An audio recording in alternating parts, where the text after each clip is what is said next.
कल हमने आपको एक खबर दिखाई थी और खबर दिखाई थी एक ऐसे शिक्षक की जिसने केवल शिक्षक के पेशे को ही बदनाम नहीं किया बल्कि उस पूरी कौम को गाली देने का काम किया। कल हमारे पास उस शिक्षक की केवल एक फोटो भर थी, लेकिन आज हम उसके उस स्कूल में आए हुए हैं, उस अय्यासी के अड्डे पर आए हुए हैं जहां वो शिक्षक इतना घिनौना काम करता था जिसकी कोई माफी इस पूरे संसार में नहीं है। ये आप देख सकते होंगे कि ये वही बिल्डिंग है जो कभी किसी जमाने में आज से 5-6 साल पहले स्कूल हुआ करता था, जहां पर वो कक्षा 8 तक के स्कूली बच्चों को पढ़ाता था। लेकिन तब तक किसी को ये बात पता नहीं थी कि जो शिक्षक इस स्कूल में बच्चों को पढ़ा रहा है वो भोले भाली बच्चियों की जिंदगी के साथ इस तरह का कांड भी कर सकता है। 3 महीने से ये शिक्षक, जिसका नाम कौशल किशोर है, ये यहाँ से लापता है और लापता सिर्फ अपने कर्मों की वजह से। वो इसी गाँव की एक छात्रा को लेकर के यहाँ से उसका अपहरण करके फरार हो गया है और फरार होकर के कहाँ है उसका पता 3 महीने बाद भी जो गोंडा पुलिस है, खासतौर पर कोतवाली देहात की जो पुलिस है, वो अब तक नहीं लगा पाई है। ये वही शिक्षा का मंदिर है जिस शिक्षा के मंदिर में वो कक्षा 8 तक के बच्चों को पढ़ाता था और 6 महीने पहले उसने इस स्कूल को बंद कर दिया और बंद करने के बाद उसे अपनी अय्यासी का अड्डा बना दिया। बाएं हाथ पर आप देख सकते होंगे कि उसने ये चक्की भी लगा रखी थी और यहाँ पर चक्की चला करती थी। ये स्कूल का एक जो कमरा बना हुआ है, रिसेप्शन काउंटर हुआ करता था, लेकिन 3 महीने से यहाँ पूरी तरीके से ताला लगा हुआ है। यहाँ पर कोई नहीं है, शिक्षक यहाँ से लापता है, फरार है और वो छात्रा भी अब तक पुलिस बरामद नहीं कर पाई है जिस छात्रा को वो लेकर के गया। बताया ये जाता है कि 1-2 वीडियो नहीं, ऐसी 82 वीडियो उसकी हैं जो उसके कुकर्म की हैं। 3 महीने बीत जाने के बाद भी पुलिस ना तो कौशल किशोर को बरामद कर पाई है, ना ही उस छात्रा को बरामद कर पाई है और उसका पता कहाँ है, आखिरकार वो रह कहाँ रहा है, ये भी पुलिस अभी तक पता नहीं लगा पाई है। ये देख रहे होंगे आप, इसमें ताला लगा हुआ है और इसके अंदर कई कमरे हैं जहाँ पर कक्षा 1 से लेकर के 8 तक के बच्चों को बैठ करके पढ़ाया जाता था और बाद में इसको उसने अपनी अय्यासी का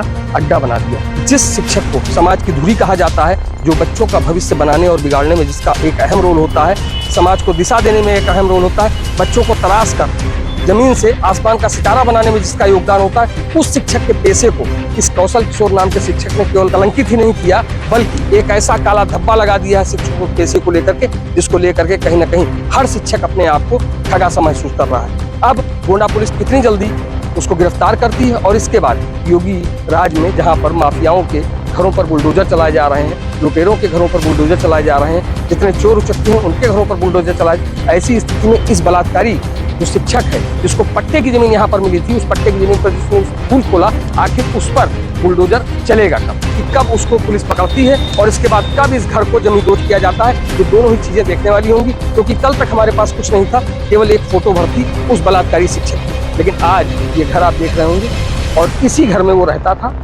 ये पहले स्कूल हुआ करता था, बाद में इसने उसको अपनी अय्यासी का अड्डा बना दिया और पिछले 3 महीनों से वो इसी गांव की एक छात्रा को लेकर के फरार है, जिसको अभी तक पुलिस गिरफ्तार नहीं कर पाई है। हमारे साथ इस समय इस गांव के प्रधान भी मौजूद हैं। आइए उन्हीं से बात करते हैं कि आखिर जो ये कौशल किशोर नाम का जो शिक्षक है, जिसको गुरुजी बोलते थे यहाँ के लोग, आखिरकार वो यहाँ पे कितने साल से रह रहा था, कब उसने स्कूल बनाया और क्या जो स्कूल बना वो सही जगह पे बना, और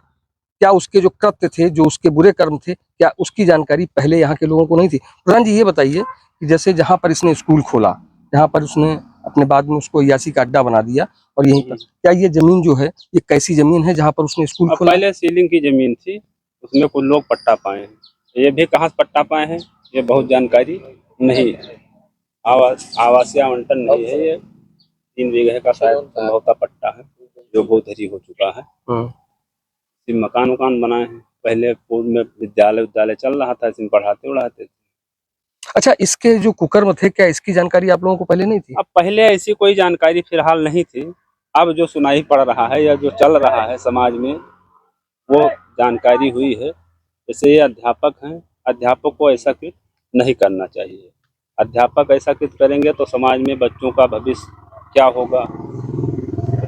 कौन विश्वास करेगा अध्यापक पर, कौन अपने बच्चों को भेजेगा स्कूल। तो ये बहुत घिनौना काम है, इस पर प्रशासन सख्त से सख्त कार्रवाई करे।